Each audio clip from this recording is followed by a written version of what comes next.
Hey boys and girls, welcome back. Got a new pattern here for you today, last one of our dry dropper series. I've been testing a lot of these patterns to find out, one, which bug is going to look the closest to what I'm seeing on the stream, and two, buoyancy. What we have here is called the Corked Caddis, a new pattern here, a variant of a bug I saw online a while ago. It's called the yarn bug caddis. That's basically all this is. Just a little bit of a variation for the types of, obviously, materials that I'm using and body material and things like that. So the guy I saw this on is Pheasant TV. I'm assuming the guy is over in Sweden, and what he's done basically is made just a very simple pattern that is almost impossible to sink. I'm calling it the Corked Caddis for what I've done here, just because it pops back up like a cork if it gets pulled under, and it was truly much better than anything else, even without floatant, and that's the big thing. You know, we all carry so much crap onto the stream, and the last thing I want to do to try to fish dry droppers is to carry something else in addition to the flies and stuff I'm carrying. You know, mainly, you know, a bottle of like powdered floatant that, you know, you're going to work into a dry fly, and I guess dry fly guys have their own stuff. You know, they're used to carrying, but this is kind of why I wanted to go this route. I don't want to carry extra stuff. So, the material that we have here is something new, relatively new to the market, but within the past year or so, I think. But what it's called, it's a product by Fooling Mills. It's called Ultra Dry Yarn, and it's basically just like a dry fly yarn that, you know, comes in strands that are very similar to Antron. It might even be made the same way. But yeah, they're saying that it's hollow, it's crinkly, you know, compared to Antron, which can be very smooth and, you know, kind of hard to work with here like this. All right, it's very straight fibers compared to what we have here. It just gives it that little bit of texture and adds, you know, to what we're trying to do. So, I got two different colors. Well, I got a whole bunch of colors, but the ones that we're using today is tan. This is called mahogany. And another similar fiber. You know, when you compare these side by side, this is a product by a company called CBC. It's called Polyyarn, and it's a fawn color. So it's just a couple different, you know, different colors that we're gonna blend. So you cut a piece off, okay, of each one, line them up, find your scissors, wherever the hell I left them, and I'm cutting off about 2 inches of this, okay? Now, here comes the fun part. I try to spread these out as best I can. Don't pull from the ends because it'll fray everything, but try to spread out the middles a little bit so that you almost get something like that. And I'm just stacking these, trying to do the same thing with these other yarns. And then you're just gonna kind of fold them together and do the same thing, okay? Just trying to incorporate strips of that coppery brown into the mix. This is all I'm doing, making a mess. So when you get it close to the colors in position that you want, get your brush.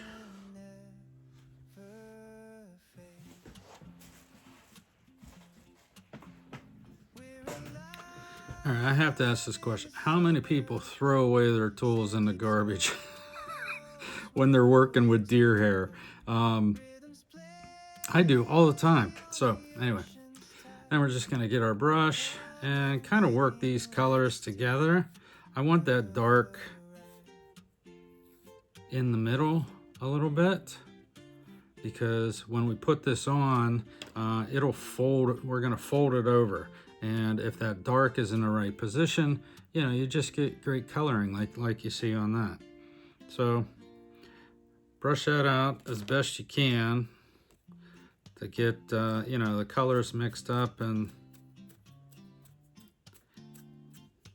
everything kind of where you want it. You can kind of roll it around and mix that up a little bit. Brush it up again. Okay, until you get to something like this. All right, now we're going to take that and set it aside. Now let's go through the ingredients here. We'll go through everything that we're going to use here today. Just a lot of blending, things like that, different products, but very easy tie. So here we have dry fly hook. This is Yufeng EP 9214. I'm mixing Kapok dubbing here with Kapok Fusion, which has a little bit of tinsel in it, a little bit of plastic. Just a dry fly dubbing for the body that we're going to have underneath. For the legs, just some deer hair, belly hair, and that's for the legs and stuff. And other than that, the thread I'm using, I think it looks a little bit better with a darker head compared to you know, something that might be a little bit more consistent with everything else. It kind of stands out a little bit better. This is Semperfly and a silk 12-aught black. Okay, let's get into this and we'll kind of show you what we're going at here. I wanted to fish this a little bit more than I have. I just haven't had really good conditions here. You know, I mean, here it is the middle of May. We still don't have really bugs on the water yet. Okay, we want to start this a couple eye lengths back, because we tie that wing in front of the body.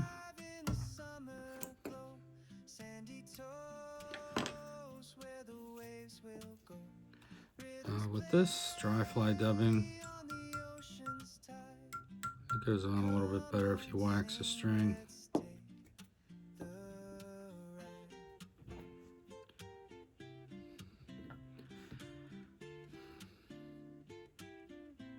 So you can taper this however you want.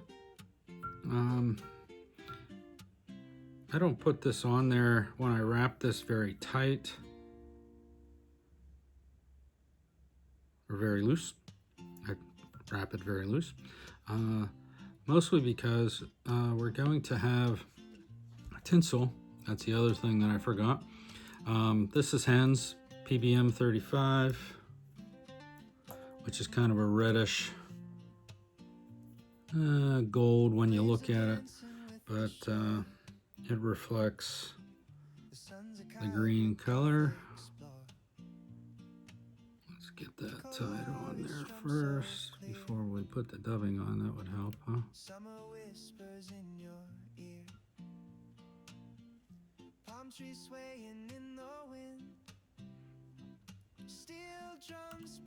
I wanted it in there a little bit loose because I'm trying to create a little bit of a caddis effect with it being, you know, a little bit hairy. All right, I'm gonna tie that off so I can rotary.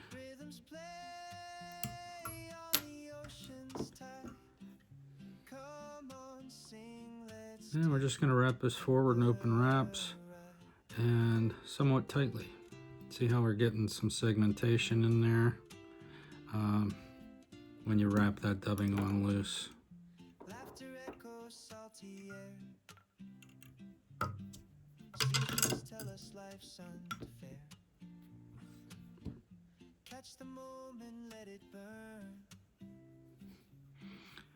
Make it last, don't wait your turn. Every splash a melody, every star a harmony. Okay, so that's the body. Get your brush. Pull all the fibers out of it. And we're gonna brush this back.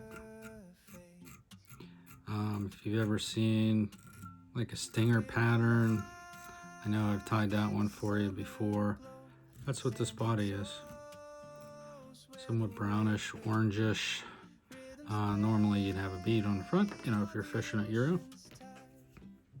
All right, once we got that on there, we're going to take our yarn, place it on top of the hook there, and I'm gonna wrap backwards to the body.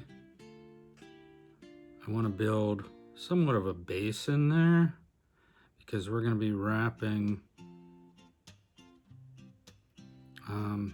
the deer hair, you know, in the middle here.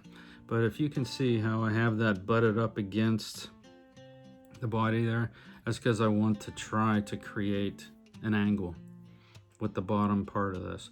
We're essentially just going to take this and pull this back over, and it's going to look like that once we get the deer legs on, or deer hair on. Now, how much deer hair? Not a lot. You can see on this one, I used, that's a lot of legs. That's a very buggy bug. Used probably, I would say a half an inch or so on the deer legs. Just cut off a piece, put it in your stacker, get your tips, you know, lined up. And when you put it in there, you can thin this out. This is just put in a clip, obviously, but it's in there very loose. And I try to almost create like a fan, like that type of an angle. That'll shorten up the legs a little bit, you know, so they're not all the same length. And it just gives you a little bit better, you know, use on surface tension. Okay, so I put this in split thread. That's another reason I went with the 12-aught nano silk. When I used that 18-aught, it didn't really seem to spin very well. Okay, there's our deer hair in there. You can just touch the strings and spread them out so that you don't have clumps, because the clumps, when you tie them on, you know, it makes it look bad. Okay, so once you get it in there, we're going to spin it up.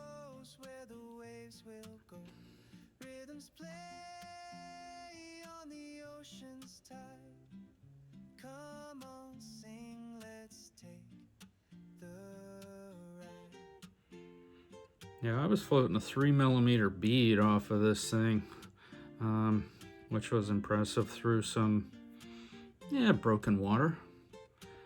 Not rapids, but certainly broken. And yeah, man, it was great.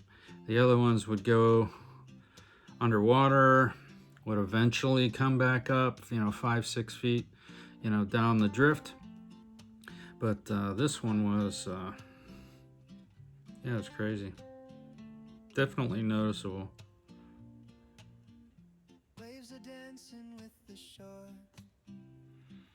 All right, after we get everything spun up in there,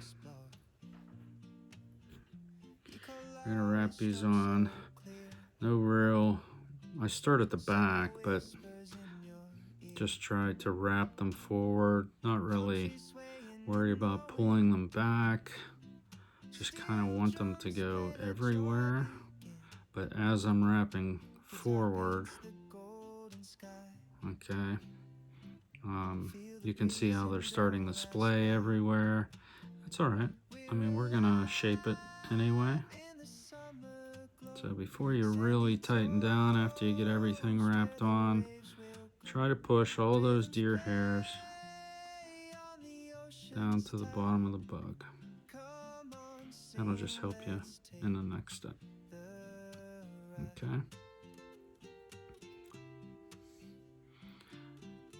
Now we're going to pull this back. See how doing that starts to splay these legs out a little bit. That's what you want. We're going to skip over in front of the yarn and then start pulling all these back.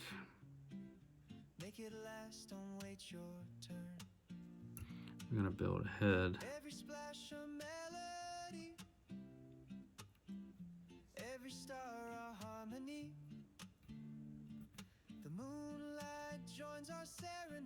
In the front here. Again, just, oh jeez, really push back against that yarn. Just trying to match that angle that we made in the back.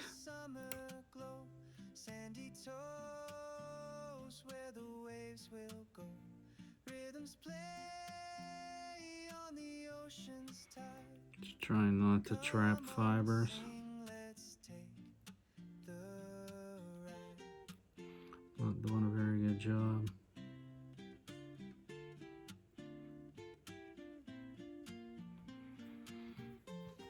Okay, now we're going to tie this off.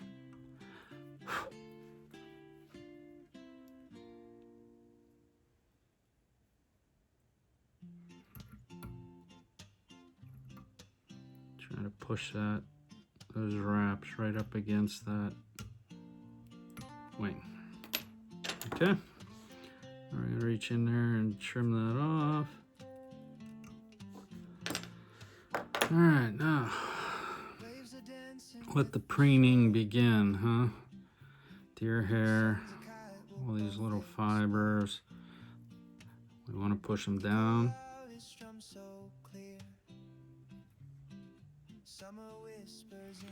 Because we're going to glue this, and we don't really want them involved in that. We want to secure them, but we don't want the tips involved in that. I guess the better way to say it. Now what I'm using here is, this is gel, and I did that because of the legs. I didn't want them to be involved in being glued down. So put a little bit of this right on those center wraps. Maybe a drop or two. And I try to work it down into that just by touching it with the tip of this. And we're going to pull this back, pull this up, and try to keep that angle if you can. Get your bobbin. I don't want to glue this to the body. I just want the wing to be glued together. So I'm just putting a little bit of pressure on that.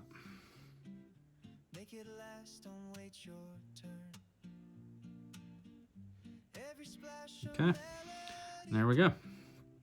Now, we're gonna do the same thing on the top. This is where you kind of have to make sure that all these little legs are down so that we can keep them, you know, away from the top of this wing. So when you use this gel, what I'm doing is I'm put a drop on the head here.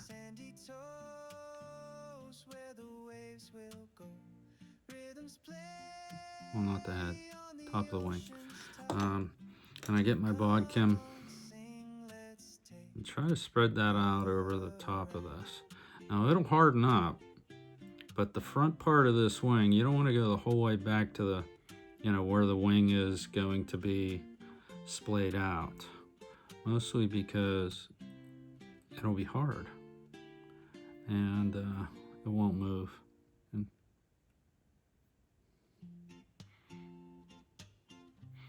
Okay, so that's what you got. Now, if you have a pair of curved scissors, okay, those tend to work best. And we're just going to take this right off the back of the bend of the hook. The sun's a kite, we'll both explore. There you go. Save that stuff. Out is strum so You're going to use it.